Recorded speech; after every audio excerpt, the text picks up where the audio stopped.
mesmo, né? Questão de ter cuidado para não expor determinadas coisas que a gente pede, sim. Tá bom?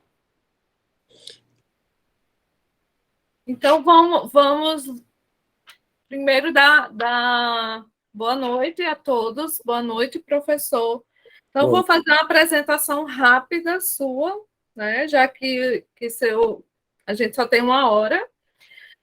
O professor Henrique Carneiro é psicanalista, professor associado e livre docente da Universidade de Pernambuco, coordenador do mestrado em Psicologia e Saúde Mental da UPE Garanhuns. Doutor em Fundamentos, professor, não sei falar espanhol. Não precisa, não. Psicanalíticos pela Universidade, que eu também não sei como falar, Madrid, em 1997. Pós-doc pela Universidade de Paris 5, Sorbonne, lá no português, né, o Paris, 2011. Fundador e presidente da CLIO, Associação de Psicanálise aqui em Fortaleza, porque temos pessoas que não conhecem e não são aqui do estado. Uhum. Então, tem alguns livros, né? Que Narciso é esse?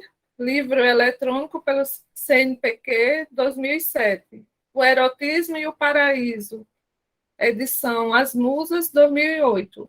A Soberania da Clínica, coautoria de 2009. Boa noite, bem-vindo e pode começar, já que nosso tempo está corrido. Ok, Obrigada. boa noite, gente.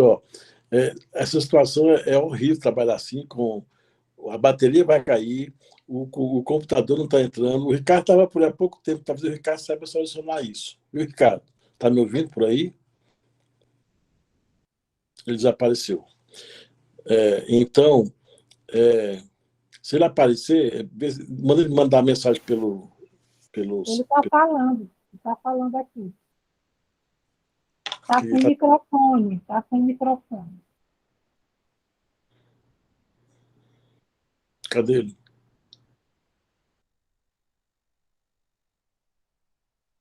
Ele falou que está sem microfone, professor. Está só digitando. Ele está só digitando, ele está aqui no... Está no chat ele. Tá bom. Então enquanto meu fone da ouvido quebrou, eu estou ouvindo. Tá bom. Então, eu acho que não tem solução, não. Eu falar logo, correr logo, porque senão nem mel nem cabaça, não é? Não, acho que não é coisa nem outra. Bem. Professor, a Cleide, ela não é... Cleide, você é de qual estado? Cleide? Na verdade, agora eu estou em Londrina, né? Por causa da universidade que voltou presencial, mas estou morando em Porto Velho. Em Porto Velho. Que bom, Cleide. Então, assim, eu quero dar minha boa noite a vocês, oficialmente, porque esse transtorno inicial aperreou tudo e agoniou tudo, né? Mas para mim é um grande prazer estar com vocês, poder comentar um pouco, falar um pouco sobre esse filme, né? Que é o Cinema Paraíso. Para mim é um filme que eu devo muito, né? É um filme que tem muito a ver com a minha própria história de vida. Os que trabalham comigo há algum tempo já sabem disso, né? Para mim, a minha história passa por esse filme, não que o diretor me conhecesse e fizesse um filme em relação a isso, obviamente que não. Mas eu só me dei conta da importância desse filme para mim, uma das inúmeras vezes que eu fazia exibição desse filme em eventos, em congressos, etc., né? E na Unifor, foi um congresso internacional, não sei se era o quinto ou o sexto congresso internacional sobre violência, culpa e ato. Esse filme estava em exibição e eu pedi para o pessoal que estava cooperando comigo para poder, depois da exibição, me chamar para fazer os comentários, né? E quando eu cheguei nos comentários, eu entalei, ou seja, a palavra não saía, eu fiquei embargado, engasgado e pronto. Aí que eu me toquei que o filme era mais do que um filme para mim, né? Tinha uma referência muito especial, muito particular com a minha própria história de vida, né? E a partir daí eu comecei a ver o filme ainda com muito mais carinho, né? Mais atenção, né? Havia também uma do filme, né?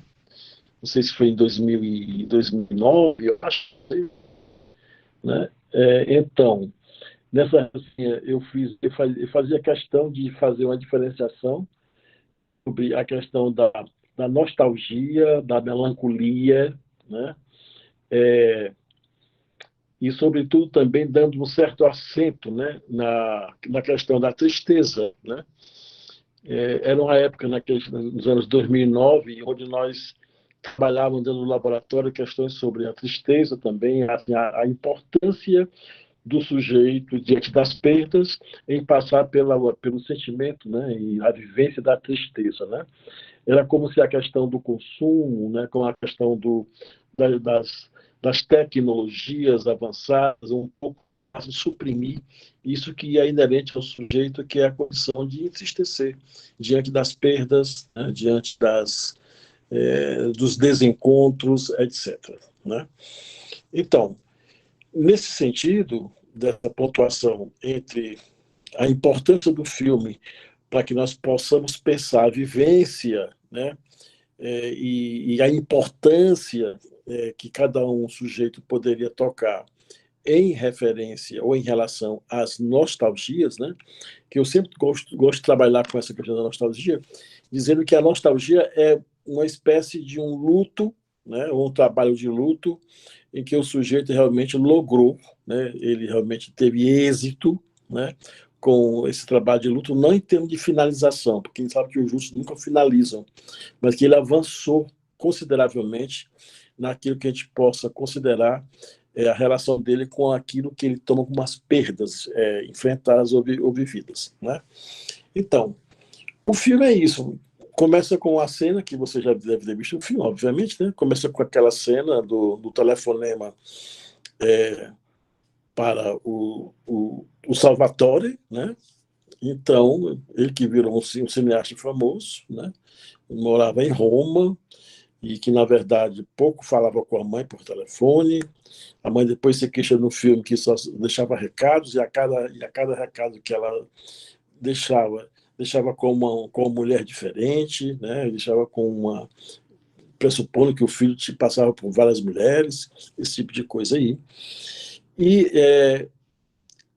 especialmente nessa cena inicial, fica bem claro que o Salvatore só vai realmente dar atenção, né, a esse recado porque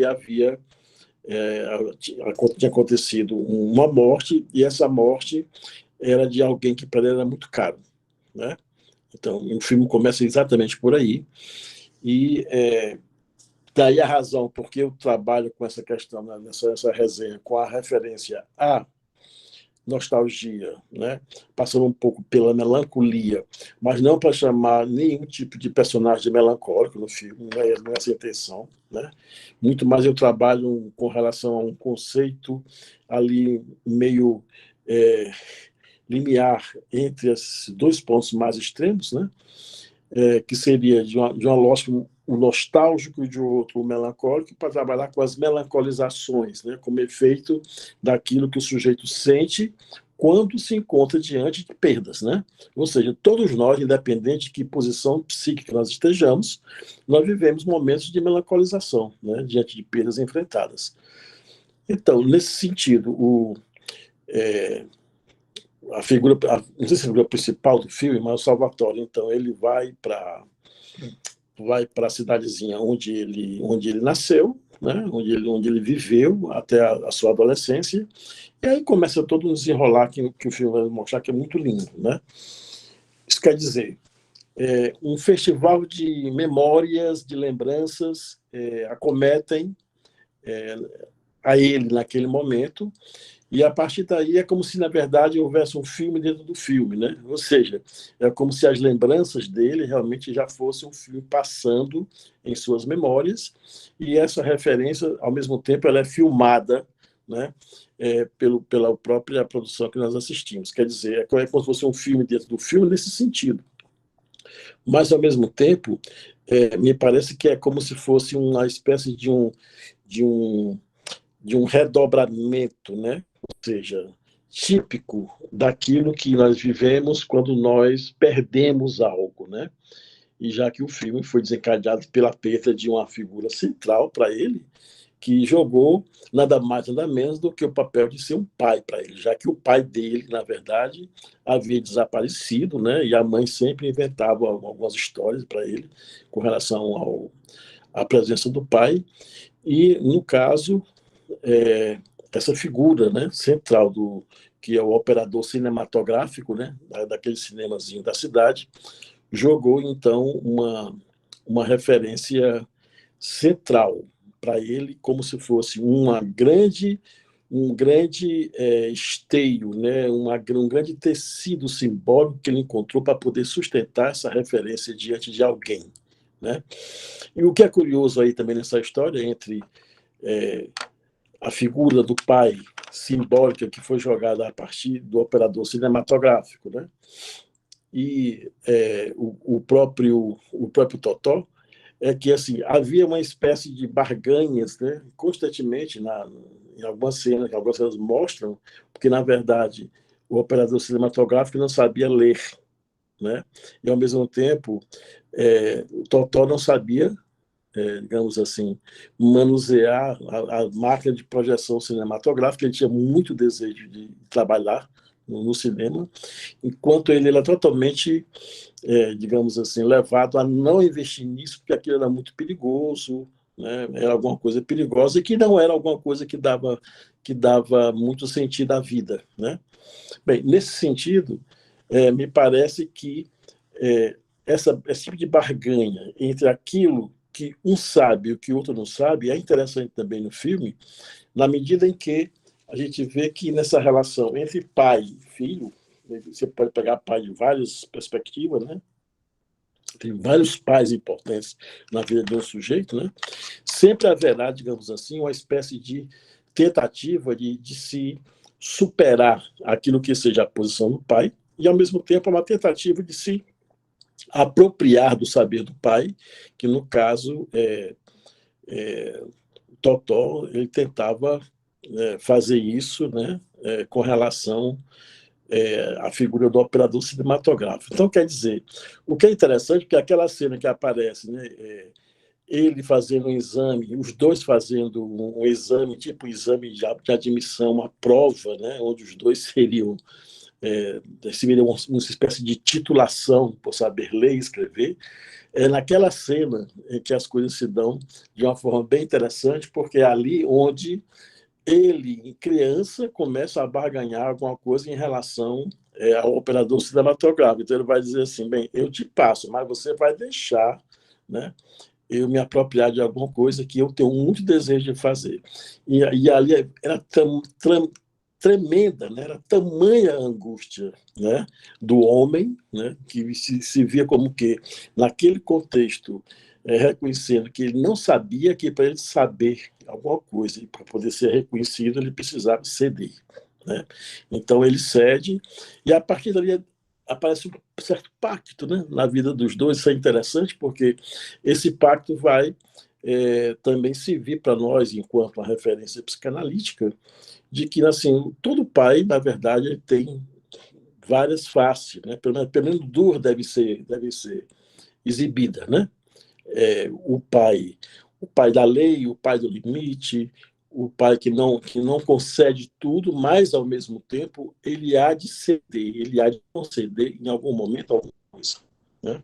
Se isso não for realizado, certamente ficará um certo impasse entre os dois naquilo que seja a construção de possibilidades para um filho, né? O filho precisa, né, de concessão paterna para ele poder realmente aceder. Inclusive, para ele poder passar do pai, é preciso que haja uma concessão desse pai. Nós sabemos disso, né? Então, esse aspecto do filme é muito interessante, né?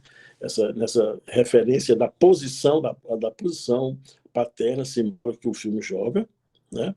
E, ao mesmo tempo, o que o pai realmente teria que conceder para que o filho pudesse avançar, pudesse crescer, né? Então, essa cena é uma das mais importantes do filme.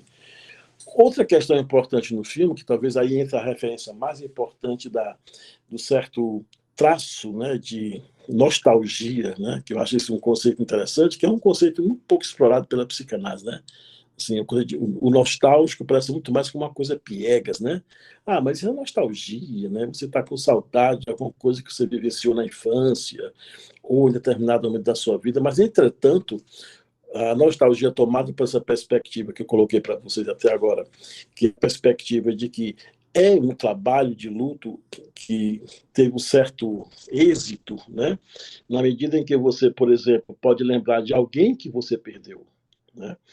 E nessa lembrança você não está mais simplesmente tomado por uma angústia tremenda, que essa angústia já pode ceder, por exemplo, a lembranças onde você pode rir, onde você pode lembrar dos bons momentos que teve com aquela pessoa, com aquele contexto em que existiu, que não há mais, né? É quando você pode visitar, você pode revisitar, né, pelas memórias, algo que foi muito interessante em determinado momento da história de vida desse sujeito com relação àquilo que ele perdeu, né? Então, quer dizer, nesse contexto, quando eu digo que o outro ponto interessante do filme para ser explorado é a questão da relação do investimento amoroso, né? Que conta toda a história amorosa, né, do menino que um dia se transformou em cineasta, né? E é interessante também, quando eu digo isso, o menino que se transformou em cineasta, você vê como é que a questão da sintomatização e o sintoma vai se construindo, né? Ou seja, por isso que eu falo para você que esse filme tem muito a ver com a minha história de vida, né? Talvez um dia eu dê conta para vocês, ou para alguns daqui, porque foi assim, né? Mas essa história do Totó, né, se transformar, né, em um cineasta, né, famoso, isso tem toda uma relação direta tomada pela perspectiva do que era proibido e do que era permitido, ou do que foi possível realmente passar entre essas duas referências para que ele, através do seu desejo, assumisse a posição que ele assumiu, né? Então, é claro que a figura daquele homem que operava numa cabine de um cinema para ele foi definitiva. É claro que a figura desse homem que, por exemplo, fez naquela cena em que a mãe pediu para ele comprasse 1 litro de leite, né? E ele, ao invés de comprar leite, ele foi comprar o bilhete do cinema e foi assistir o filme, né? E a mãe, quando depois, já muito tarde, procura o Totó, e o Totó estava saindo do cinema, a mãe simplesmente fica brava, né? Como a gente vê no filme, e o Totó, e o operador assume uma outra posição, né? Ele protege, né? Ele pega um dinheiro lá, que o outro achou nas cadeiras, não sei aonde, e de repente dá pro menino recobrir aquela ilha. Então, assim, a parceria também do pai simbólico com a criança aparece ali, né? Assim, uma certa parceria em que, na verdade, as memórias que depois, quando morre o operador cinematográfico, vai vir à tona de forma muito penosa. Mas voltando à questão do amor, né? O filme mostra, ao mesmo tempo, né, assim, um filme dentro do filme, são vários filmes dentro do filme, me parece, né? Mostra a história do cinema, em relação aos beijos, os primeiros beijos que apareceram, né, na tela grande, digamos assim, né? E, ao mesmo tempo, essa contraposição, né, onde assim os primeiros beijos que apareciam na tela e, ao mesmo tempo, a censura, né, a moralidade, né, representada no filme pelo padre, acho que é Adelfio, o nome do padre, né? Acho que é uma coisa assim, o nome do padre, né? Onde, na verdade, ele ficava assim nos filmes com aquela sinetinha, e quando aparecia alguma coisa mais picante, segundo os referenciais dele, então ele mandava o operador colocar lá um papelzinho que era para poder depois suprimir aquela cena, né? Então, esse jogo entre Eros, né, e também morte, né, e Thanatos também aparece no filme, plasmado na própria história do cinema, em função daquilo que era permitido e aquilo que era proibido, digamos assim, né? E o que é curioso também é porque ele cresce, ele tem as suas primeiras experiências amorosas, tem a primeira namorada, né? Tem também uma espécie de uma referência de um amor um tanto quanto desgraçado, né? Seria quase que um amor cortês, né? Entretanto, como tem, de fato, uma referência amorosa que se concretiza, a gente não pode ficar só no amor cortês. Isso avança, vai além do amor cortês. Mas a gente sabe que é uma experiência que não foi muito bem sucedida, né? Ou seja, houve uma desilusão. Então, quando eu falo em nostalgia, né, em um trabalho bem sucedido, é porque existia também essa questão de uma desilusão amorosa, né, que o filme mostra pela perspectiva do referencial do amor em si, né, do amor vivido, do amor do enamoramento, do amor das primeiras experiências amorosas, digamos assim, e, ao mesmo tempo, a desilusão que chega a ser tomada como uma vida do fracasso. Né? Então, quer dizer, nostalgia, amor, ao mesmo tempo, uma certa insistência, né, tomada pela via de uma pulsionalidade, né, insistência pulsional, tendendo à satisfação, mas, ao mesmo tempo, um impedimento para que isso acontecesse, né, são elementos, digamos assim, chaves, né, são importantes para te levar em consideração dentro da lógica do filme. Então, quer dizer, se eu tentasse fazer uma espécie de recorte, né, da importância do Cinema Paradiso, né, eu colocaria entre a nostalgia e a melancolia, eu colocaria a melancolização como algo dinâmico que todos nós vivenciamos. Eu não colocaria ali nenhum tipo de referência melancólica em nenhum dos personagens, certamente que não. Né? Eu colocaria simplesmente histórias de vidas que passam, né? Que passam no tempo, né? Um certo recorte do tempo. Então, isso é importante ver também, tanto pela perspectiva da arte do filme, né? E do filme, como também nas próprias histórias de vidas nossas. Né? Então, muito facilmente, você hoje pode tomar uma perspectiva de classificação de um sujeito, né? Com poucas referências de registros onde você disse, bem, ele está triste, entristecido há tanto tempo, então, se ele está há tanto tempo sem elaborar essa tristeza, que pode ser advinda de uma perda, então eu poderia muito bem classificá-lo em determinada referência de um transtorno específico. Né? Entretanto, nós que trabalhamos com a clínica, nós sabemos que não é bem assim. Né? Ou seja, há todo um traço de uma singularidade, né, que é inerente à subjetividade de cada um, que, na verdade, esse tempo da cronologia, que o filme mostra muito bem, a cronologia, que o filme começa da morte e vai para a infância e avança, e depois, em dado momento, mostra a morte do cinema, né, enquanto aparato físico, mas que, ao mesmo tempo, não é só a morte do aparato físico, né? Ao mesmo tempo, tudo que fica representado na queda do cinema. Né? Isso quer dizer, é como se, na verdade, assim, as casas tivessem vida, o cinema tivesse alma para uma cidade também tem suas perspectivas de referência de inscrições, e quando, na verdade, algo nós perdemos numa cidade, nós também sentimos essa falta, né? Ou seja, essa perda, ela nos ataca diretamente, e por aí vai. Então, quer dizer, melancolização como uma referência dinâmica, para mim, é o mais importante do filme. Né? Ao mesmo tempo que nós possamos trabalhar dentro da perspectiva do registro da clínica, né? Que o sujeito teria todo o direito de entristecer diante das perdas, né? E que isso não fosse necessariamente medicalizado, é outra grande referência importante que o filme pode nos mostrar. Né? Ou seja, o direito de sentar, o direito de olhar para um filme e chorar. Né? Agora eu lembrei do Zé Cabaleiro, assim, ando tanto a flor da pele que até beijo de novela me faz chorar. Né? Ou seja, é interessante isso, porque assim, eu fico perguntando quem já não lacrimejou, por exemplo, assistindo determinada cena de algum filme. Né? Seja mulheres, seja homens, bem, não interessa essa questão aí. Né? Então, é uma questão de sensibilização, sensibilidade, que ao mesmo tempo diz exatamente de uma referência que aí sim eu poderia colocar de uma base melancólica, sem que isso seja uma melancolia patológica, né? Ou seja, alguma base melancólica do nosso psiquismo, cuja constituição se dá exatamente em cima de algo que está perdido. Né?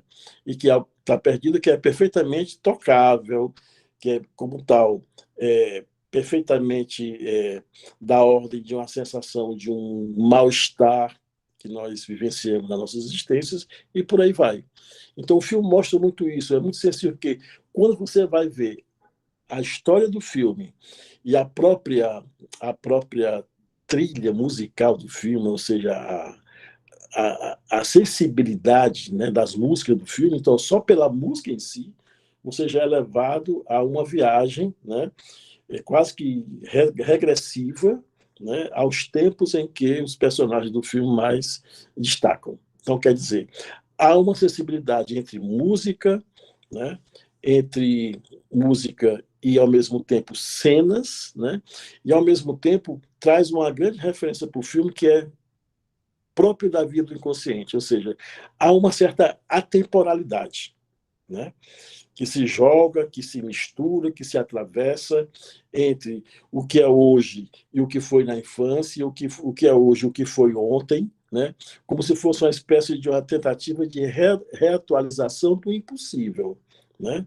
Sempre esteve essas marcas registradas, mas, ao mesmo tempo que estavam registradas, toda vez que alguma coisa suscita em mim, né, uma espécie de atualização, né? Então, assim, eu não vou nunca atualizar aquilo da forma como existiu, mas eu vou sempre trazer o efeito daquilo que eu vivenciei. Então, esse é um ponto, talvez, muito importante do filme Cinema Paradiso, né? Isso quer dizer, histórias de vida, histórias relativas a convivências, né? Laços sociais, histórias relativas a vidas físicas, ou vidas de cidades, né? Ou vidas de casas, ou vidas de casas de espetáculo, sobretudo, é como se tudo isso se misturasse e mostrasse, né? Aqui aqui se viveu uma época áurea, uma época de ouro, né? De um determinado momento do cinema, quando toda a cidade encontrava naquele referencial a sua forma de encontrar-se um ao outro e, ao mesmo tempo, de se divertir e, ao mesmo tempo, de se vivenciar tudo que era da ordem do proibido, né? À luz do dia, porque o cinema também simula assim, uma escuridão, né? Assim, uma penumbra. Então, gente que cuspia lá de cima em cima do outro, gente que urinava no outro, né? Ou seja, o padre que proibia de um outro lado, o total que se escondia para poder ver as cenas proibidas. Então, assim, tem um jogo muito forte entre o que é possível e o que é impossível. Em outras palavras, o filme mostra para a gente toda uma lógica importantíssima daquilo que é da ordem de um sonho, né? Quando eu falo da ordem de um sonho, de uma produção onírica, transformada na perspectiva artística, né? Uma referência ao cinema, é como se, no fundo, trouxesse pedaços, né, cortes, né, soltos de memória, mas que cada um de nós, enquanto espectadores, pode, além do roteiro do filme, montar uma própria história por alguma via de identificação, né? Esse é um ponto importante. Cada um de nós que vê nesse filme, eu creio que acha uma certa identificação com alguma coisa, com algum momento, com algum tempo das nossas vidas, seja na infância, na adolescência, na vida adulta, seja pela vida amorosa, seja pela vida da amizade. É um filme que, para mim, joga com várias perspectivas da noção de amor, né? Que vai do amor romântico ao amor erótico, né? Ao amor amizade, bem, aí vocês podem ir para qualquer canto, ao amor cortês, e por aí vai, né? Sempre mostrando que assim, a nossa existência está perpassada por uma certa dimensão de um certo fracasso, né? Há um fracasso inerente à condição de viver e que nós deveríamos, né, de alguma forma, encontrar maneiras de sustentar essa realidade, que é também uma existência da realidade psíquica. Aí entraria no campo da discussão do que seja pulsão de morte, né? Pulsão de morte, que é uma pulsão que nos atém, né? Que, na verdade, é o que, na verdade, se pronuncia como sendo essencial do pulsional para o sujeito, mas que, ao mesmo tempo, através das referências ao pulsional de morte, eu posso simplesmente tomar, sim, né, diversos momentos como momentos de grande relevância em função do meu usufruto, né? Ou seja, da minha própria referência ao prazer, né? Eu também tenho que tocar a partir da pulsão de morte. Ou seja, se isso vai para a banda do excesso, é uma outra coisa. Mas, assim, nós não podemos prescindir do pulsional de morte para que nós deixássemos, né, se isso não acontecesse, deixaríamos de vivenciar ou de viver o que nós conhecemos como a grande aventura humana. Essa que é a questão, né? Então, quer dizer, o filme, para mim, ele é de uma complexidade de elementos, ao mesmo tempo, por isso que ele se torna, para mim, uma obra de arte, né? Eu chamo o Cinema Paradiso como uma obra-prima do cinema, nesse sentido, que ele traz elementos tanto técnicos quanto elementos importantes da lógica do psiquismo, né?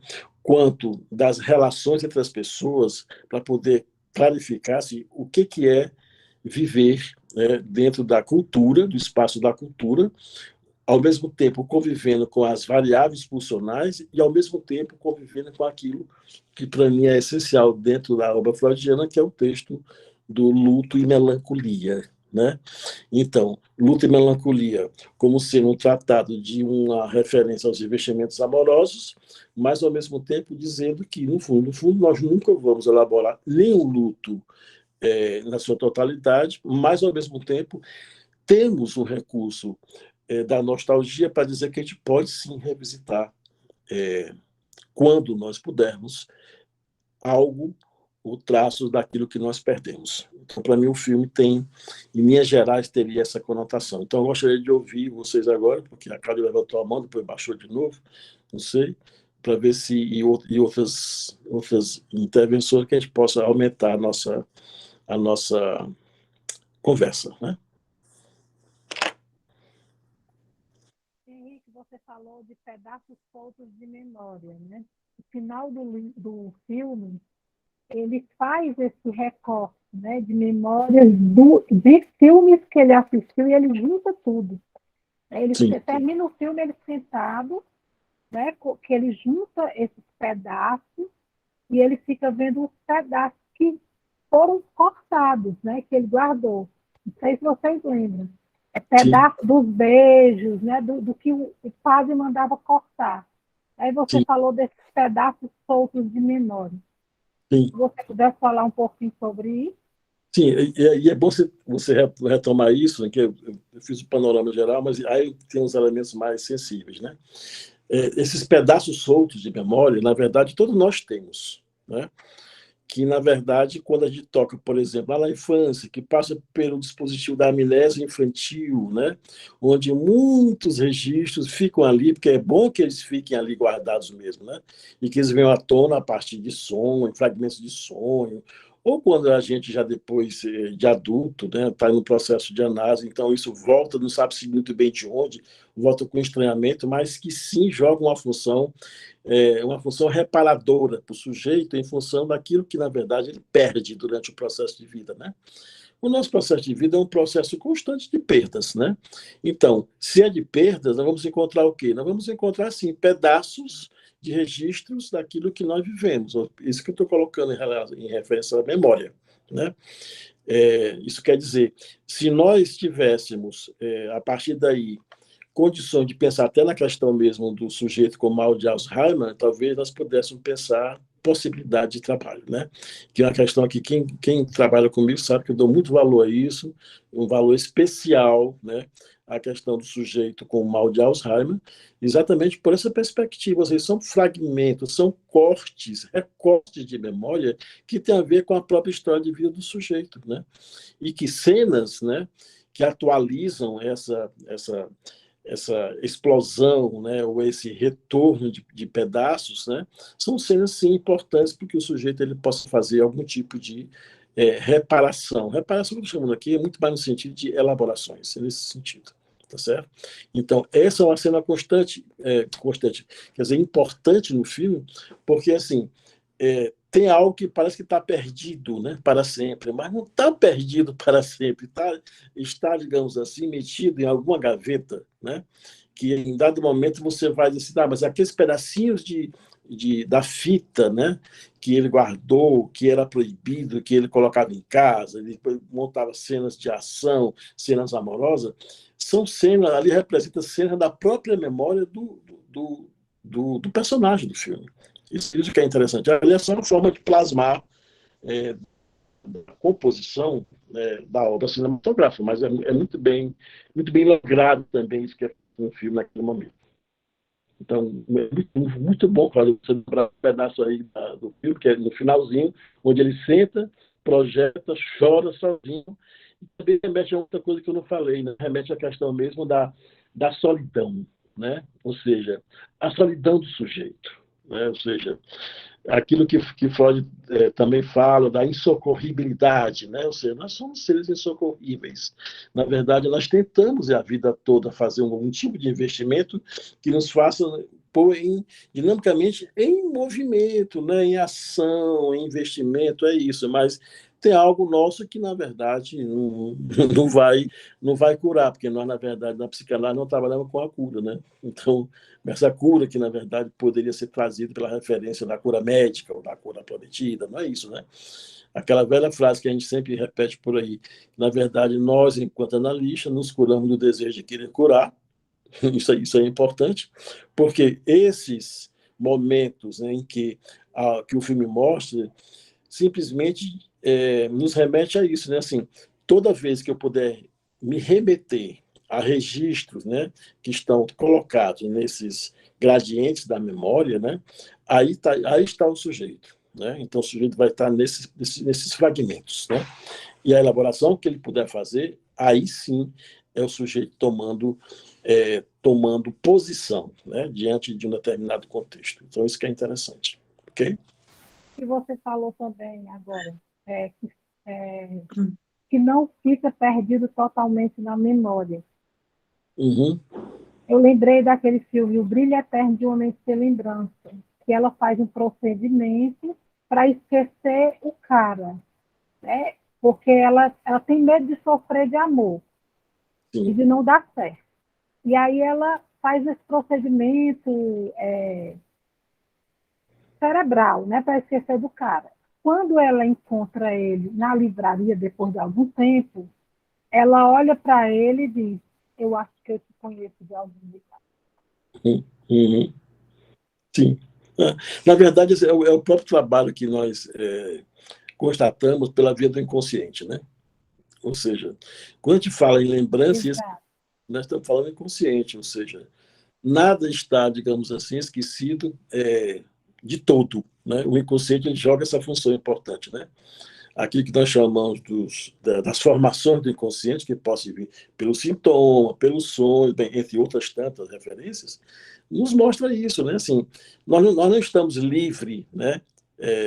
Nós não estamos curados, digamos assim, melhor dizer assim, nós não estamos curados daquilo por onde nós passamos, né? Então, onde nós passamos, nós temos registros, né?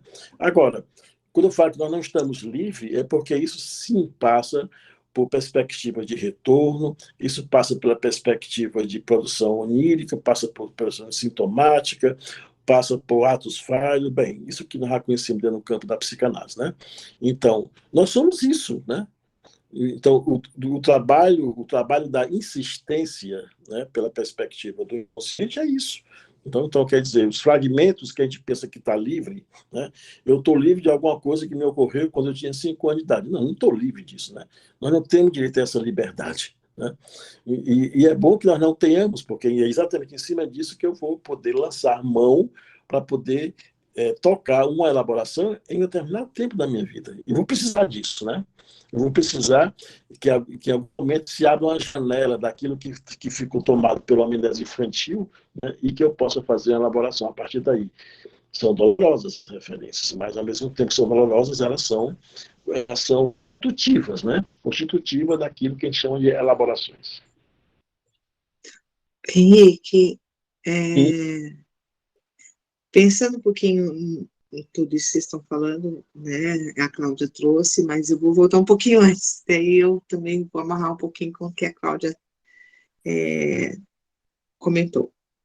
Quando fala da questão desse pai, a gente pode pensar nisso dos tempos do Édipo, aquilo que é do segundo tempo, aquele pai potência, né, aquele pai castrador, e depois aquele cai também desse lugar, e também poder pensar aí nessa questão, quando fala desse burlar da lei, o quanto que também, né, isso se faz importante na constituição do sujeito, né? De burlar, né? Sim, sim. Aquilo que é da lei, né? Dessa retaliação. Uhum. E aí também fiquei pensando nisso, né? Que de fazer o nome do pai. Então a gente tem ali Freud falando algumas coisas, né? Depois Lacan falando, né? Do nome do pai. O que eu faço, né? A partir daí. E aí voltando nisso das lembranças, desses fragmentos, né? Eu penso assim naquilo que Freud vai falar mesmo, né? Como você falou, da amnésia infantil e mesmo dessas lembranças encobridoras, né? E quanto que também pode ser uma defesa do sujeito, né? Encobrir algo que não se dá conta, né? De poder, vejo até na própria clínica isso, né? O quanto que muitas coisas ficam encobertas, e com o tempo, né, do trabalho de análise né, do analisando, que entra em trabalho de análise, né, porque nem todo mundo entra em trabalho de análise, os sonhos vão trazendo fragmentos disso, né, e muitas coisas dessa infância, né, vai se vindo aí a memória, esses pedaços, né, que estão aí soltos, né, e quando você traz a questão do Alzheimer, né, corroboro com você nesse sentido que quantas coisas precisam ser apagadas, né, porque são difíceis, né, de conviver com elas, né, então se apaga, como também uma defesa, poderia pensar por essa via de uma defesa? Sim, sim, sim. Sim, Cleide, olha, veja bem,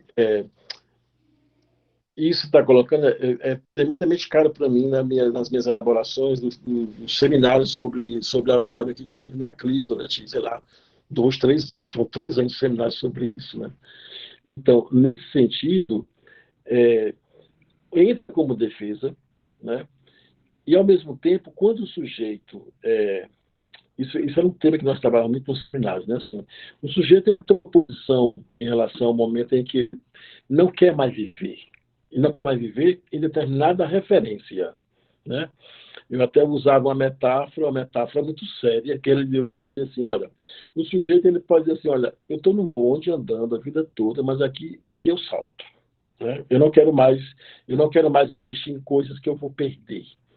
Então, se assim se fosse possível, ele fica como que cortado dessa possibilidade de não investir em coisa que ele vai perder, porque ele já perdeu muito durante a sua vida, então ele vai voltar um olhar para trás, né? Ou seja, ele vai realmente passar pelos gradientes das inúmeras cenas que ele viveu. Só que esse processo é um processo inconsciente, né? Não é assim algo racional. Eu não quero mais viver e agora eu vou fazer uma visitação àquilo que eu vivi durante toda a minha história de vida. Não é assim. E tanto não é assim que é tomado pela ciência médica, ou sobretudo para a questão da psiquiatria. Na verdade, são demências, né? Ou seja, são condições neurológicas que estão afetadas.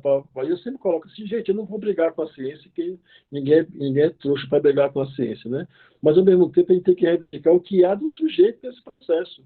Ou seja, será que a ciência, ela em nome dos neurônios, por exemplo, ela tem o direito de matar toda e qualquer subjetividade num sujeito com mal de Alzheimer? Não tem esse direito. E nós, como psicólogos, temos também a obrigação, né, de sustentar uma posição de que há, sim, sujeito no mal de Alzheimer. Né? E se há sujeito ali, tem que dizer, sim, que ele pode ser atuado, entre aspas, como uma referência de uma defesa diante daquilo que ele não mais quer viver, né? Mas, ao mesmo tempo, aquilo que pode ser chamado de um delírio também psicopatologizado não é uma psicopatologização. É ali onde ele está. Porque todo e qualquer fragmento de memória que ele tocar, né, nessa referência chamada regressiva também, entre aspas, né, ali está o sujeito. Então, é ali onde eu devo escutá-lo. É ali onde eu devo trabalhar com esse sujeito. E eu também dizia nos seminários, preste atenção, porque quem mais realmente determina a morte subjetiva, né, do sujeito com mal de Alzheimer são os próprios familiares. Você sabe disso.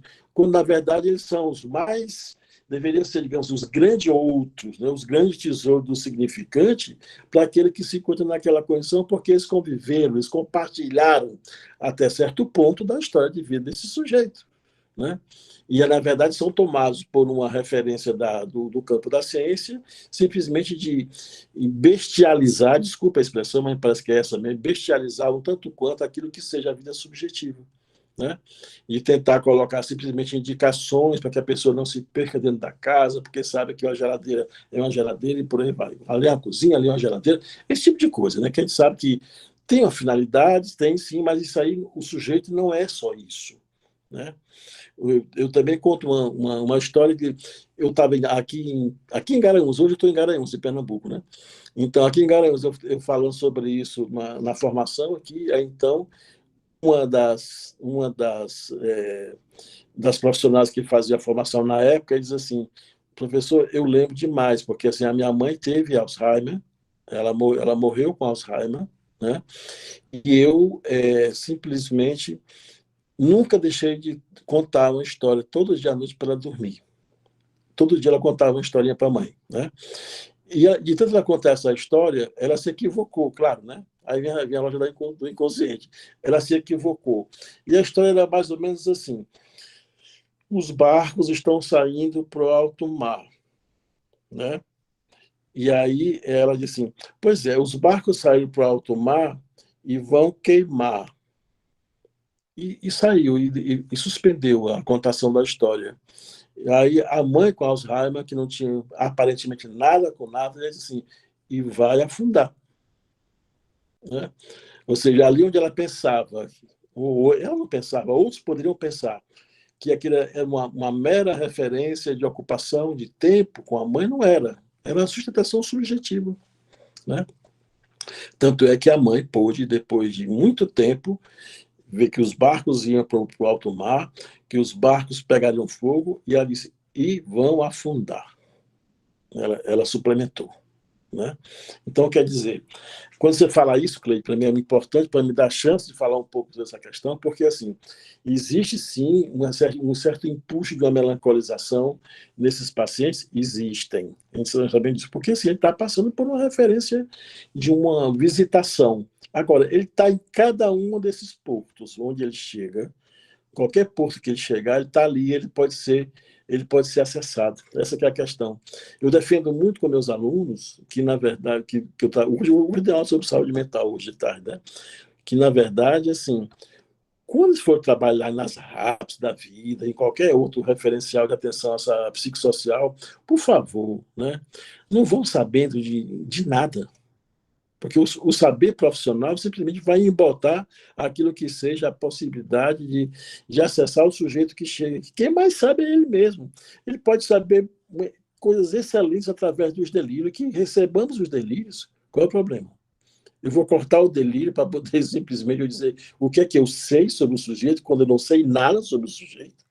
Ele está chegando ali para mim, para a primeira experiência, o que é que eu sei sobre o sujeito? Eu disse, vocês não sabem nada. E eles tomaram um susto hoje, assim, o que é que vocês sabem sobre o sujeito? Vocês não sabem nada. Ficaram espantados, assim, você não sabe que eu também não sei nada. Nós não sabemos nada. Então, se vem alguém delirante, então que eu sustente o delírio, né? Aí está o sujeito, né? Então, me parece que assim, o filme também nos dá essa... É uma grande aula esse filme, né, em relação à questão de como você realmente poder vivenciar o entristecimento, de como você realmente passar por uma melancolização, sem que você seja taxado de um melancólico, tá entendendo? E que você possa chorar, né? Quando você faz revisitações e que esse choro, na verdade, tem também um efeito reparador. Então, tudo isso é muito bonito, né, em relação à questão das retomadas daquilo que se encontra em alguns registros que nós conhecemos como registros de amnésias, né? Amnésias infantis ou outras que são defesas, sim, né? E que vão retornar. Não temos dúvida, isso retorna, porque a clínica nos mostra isso, né? Nos mostra nos sonhos, nos mostra nos sintomas, nos mostra nos equívocos. Então, aí está o inconsciente que está para realmente não deixar mentir, né? Ainda ela quer dizer que o senhor fala a verdade quando ele mente, né? Quando ele está mentindo, mas nesse sentido aí me parece que é interessante a gente dar créditos ao filme. O filme para mim é uma aula, né, daquilo que seria a articulação pulsão, corpo, amor, tristeza, nostalgia e melancolização, sobre tudo isso. E é poder pensar, né, Henrique, do quanto que a verdade é de cada sujeito, né? E o que a gente faz na clínica é estudar escutar a verdade desse sujeito, Exatamente. né? E eu acho que isso que se faz importante, né? Uhum. E aquilo que ele diz, a gente acredita como tal, né? Como verdade. Exatamente. Que é a verdade do sujeito, né? É singular essa verdade, né? É isso. Henrique, também tem uma coisa que iria contribuir muito para o nosso raciocínio, eu acho, Sim. que é pensar nisso de melancolização, né? E, como você falou, permitir-se melancolizar, né? De alguma forma, permitir-se sentir. Porque vivemos tempos da mera dor e olhe lá. Sofrer não tem lugar, é a derrocada. E é aquela coisa, na psicanálise, em resumo, é sempre um sujeito sofrendo pela perda de um amor ou sofrendo pela possibilidade da perda de um amor. É tudo sobre o amor, é tudo sobre perder.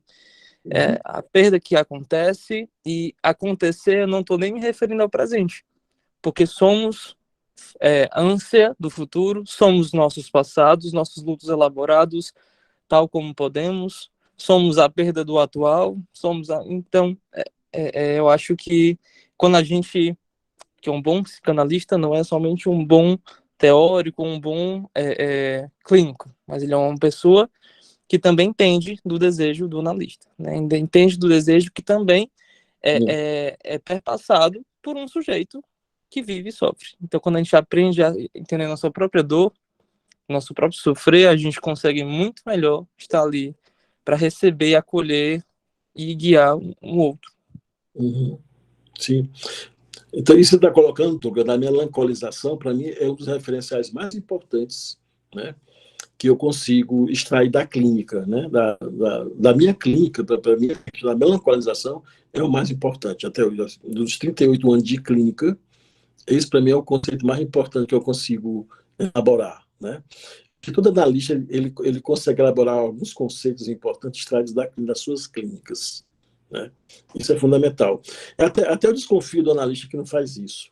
Eu desconfio muito do analista que só sabe repetir conceitos de grandes analistas, né? Eu suspeito muito desses analistas. Mas que continuem, né? Que com as suas verborragias, com seus vômitos, que sejam, né? Os conceitos são importantes por uma questão mesmo de rigor, nós sabemos disso. Mas, ao mesmo tempo, aquele que não consegue, né, se descolar disso, né, e realmente fazer sua clínica a partir do que, na verdade, tem no dia a dia, eu acho meio complicado. Né? Eu acho meio complicado em termos de autorização clínica. Né? Tudo bem. Entendam isso como puder entender. Né? Amei agora essa fala, Henrique. Que é bem isso mesmo, né? Eu acho que tem muitas pessoas que ficam verborrágicas, né? E aí a gente pode pensar também nisso a partir de que a partir de todos esses estudos, dessa caminhada, né? Seja pela análise pessoal, supervisão e clínica, que cada um vai construindo a sua própria clínica, né? O seu fazer na sua... Por isso que as clínicas se diferenciam. Mas que tem muitas, essa questão verborrágica, para mim, né, estou falando também do meu, me incomoda. Sim. É o que eu falei, você pode realmente ser rigoroso com a sua leitura, com seus conceitos. Agora, sim, o que você tem para dizer da sua clínica? Né? Então, assim, por isso que eu estou dizendo, se eu teria alguma coisa que eu dizer assim, olha, nos meus 38 anos de clínica quase, eu teria a melancolização como uma das questões mais interessantes que eu construí, né, para mim, né, com a minha escuta, né, onde você pega sujeitos que chegam na clínica dizendo-se, né, ou se autodiagnosticando de tal coisa, e quando você vai escutar, não é nada disso, né? Ou seja, não são sujeitos que estão em cima do pânico, né? Não são sujeitos com nenhum outro tipo de diagnóstico prêt-à-porter. Então, assim, você vai começar a escutar que tem alguma coisa aí de uma certa melancolização que é tomado por por uma dominação diagnóstica da época, e aí o sujeito ele pode embarcar com essa carteirinha, com esse nome até a hora da morte, né? Então, melancolização, Douglas, para mim é um conceito muito caro, né? É um conceito que respeita, sobretudo, né, a subjetividade de cada um, né? Os tempos de cada um, enquanto desejo, né? E enquanto possibilidade de reinvestimento. Então, para mim, isso é fundamental.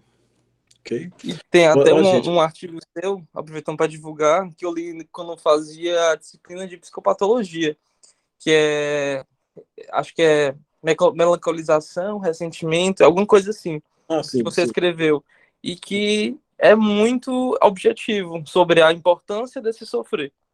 Sim. Esse artigo tem um tempo, se você me perguntar o nome dele correto, eu juro que eu não lembro. Mas eu sei que ele existe, sim. Ressentimento, melancolização, eu sei que ele existe, sim. Eu não sei se é lá para 2007, por aí sim. Quem indicou foi o Tiago, e foi até o Tiago que mostrou esse rompante. Quando a gente estuda melancolia, a gente remete à psicose, né? Sim, e sim. aí, a possibilidade da gente ver que o berço do psiquismo, ele é melancólico, já começa tudo na falta mesmo, né? Exato. Já começa tudo na dor, realmente, então não tem para onde correr. Sim, verdade. Obrigado por lembrar. Como é que está seu tempo, professor? Bom, o meu tempo, até amanhã eu falo, acontece que a minha bateria já está menos de 10%. Então, eu morro de medo de estar aqui falando empolgado e, puf, eu desapareci de cena. Tá, mas eu vou só... da Camila. Tem uma pergunta. Tá. Tem uma pergunta, tá. A relação da compulsão, a repetição e a melancolização. Pode falar sobre isso? Eu posso, mas aí seria a gente pode montar um seminário sobre isso, que é interessante, né? A compulsão, a repetição e a melancolização ou a melancolia? Ela colocou aqui melancolização. Isso, claro. E eu perguntei de propósito para saber onde é que estava a pontuação da questão, né?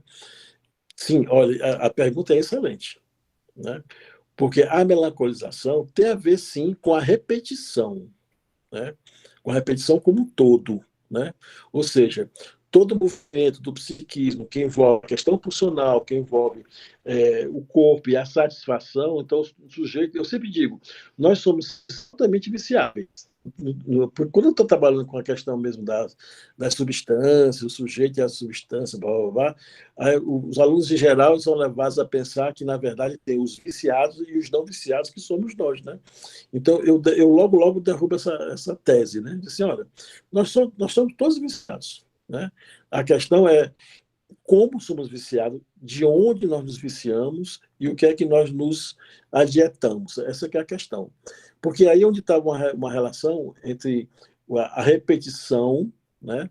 Repetição e trauma, por exemplo, que é importante quando Lacan fala sobre isso lá no seminário 11, repetição e trauma, né? E, ao mesmo tempo, assim, qual é o movimento, qual é a importância da repetição para poder fazer o sujeito elaborar uma atualização de alguma coisa da ordem do impossível. Ou seja, aquilo que é da ordem do traumático é da ordem do traumático. Ou seja, isso não vai destraumatizar, ou seja, destraumatizado. O trauma, que nós entendemos, é de outra ordem, né? Então, o que circunda, né, essa repetição que circunda em torno do referencial traumático, ele é importante para entender por que nós tratamos com a referência à melancolização, né? De que perda nós estamos nos referindo? É a perda do investimento imediato ou é alguma coisa de uma ordem muito mais anterior, né? Que tem a ver com a impulsão, digamos assim, desse movimento. Então, essa que é a questão. Então, tem a ver, sim, a questão da repetição com a melancolização. Claro que tem. Agora, a compulsão, que é outro termo que ela traz, não sei se é ela, se é ele, eu não vi o nome da pessoa que fez a pergunta. Quem foi que fez a pergunta? Camila. Foi a Camila. Foi a Camila. Então, assim, aquilo que seria da ordem da compulsão à repetição, então já tem uma questão muito mais precisa, né? Muito mais precisa. Quando nós pegamos sujeito com compulsões, né, dentro dos nossos consultórios, então, compulsão a quê? Né? Então, já peguei muito sobre compulsão a sexo, né? Compulsão, eu peguei com relação a sexo, né? Então, é o sujeito que saíam pela madrugada na cidade para pegar outros homens e fazerem sexo, era isso, né? Então, quer dizer, essa questão ela vai ser desinvestida dessa compulsão na medida em que a repetição ela vai tocando em alguns elementos, né, desse circuito, digamos assim, em que, ao ser tocados, são cenas fortes e importantes que vai permitir o sujeito realmente tocar uma história. Por exemplo, tinha um caso que até publiquei, que era de um sujeito que ia pegar homens na rua pela madrugada, e, de repente, o que fez com que ele começasse a perder força nesse investimento foi quando ele descobriu que, aos 7 anos de idade, a mãe dele, ao banhá-lo, o masturbava, aos 7 anos de idade. Né? E que, dentro da análise, quando ele começou a averiguar quem foi que, na verdade, deixou de exercer esses comportamentos, se foi a mãe, se foi eu, se foi outra pessoa, quando ele pensou na mãe, ele não encontrou fundamento. Quando ele pensou nele, também não encontrou fundamento. E quando ele pensou na referência ao pai, né? Como esse era um sujeito que estava pisando no terreno da perversão, então ele negou. Ele disse assim, não, então a intervenção não pode ser do pai. Isso aí, para ele, teve um efeito tremendo naquilo que ele fazia nas madrugadas, quando ele saía para a rua para pegar homens. Né? Porque tem toda uma história da relação amorosa da mãe com o pai, como o pai conheceu a mãe conheceu o pai e que se casou com ele não foi por amor, foi para se libertar dos trabalhos escravos que ela tinha em casa. Então, e dizia para ele abertamente, eu casei com esse homem velho, impotente, não foi por amor. Então, quer dizer, a partir daí fizeram um pacto, né? E quando ele descobre isso, no primeiro momento ele fica chocado, se revolta, mas depois ele volta à sua condição de estabilização novamente com relação a esse conteúdo, só que o efeito foi perder a força, né? E perder a força exatamente porque ele dizia, quando eu vou para uma festa e quando eu quero, por exemplo, namorar com um homem, né? E se eu começo pelo namoro, então eu não tenho nenhum tipo de ereção. E quando eu vou para poder transar, porque eu tenho ereção, então dificilmente eu vou estabelecer uma relação amorosa. Mas isso já era colocado pela mãe lá atrás, na história de vida dele. Né? Então, quer dizer, o que vai desmontar o efeito, o investimento da compulsão é quando você encontra uma cena, uma referência a uma cena, onde tem força de desmonte. Se não for por aí, é meio complicado. Professor Henrique, muitíssimo obrigado. Vamos ter que encerrar por essa parceria, né? Muitíssimo. Deve estar 0,01% por aqui. Não é nem um traço aqui na bateria. Pois então, vamos encerrar me agradecendo assim. Nós somos muito gratos, né, pela sua presença aqui. Eu, particularmente, muito, porque o Henrique ele tem uma presença muito grande no meu percurso de psicanálise. Eu devo muito a ele, né?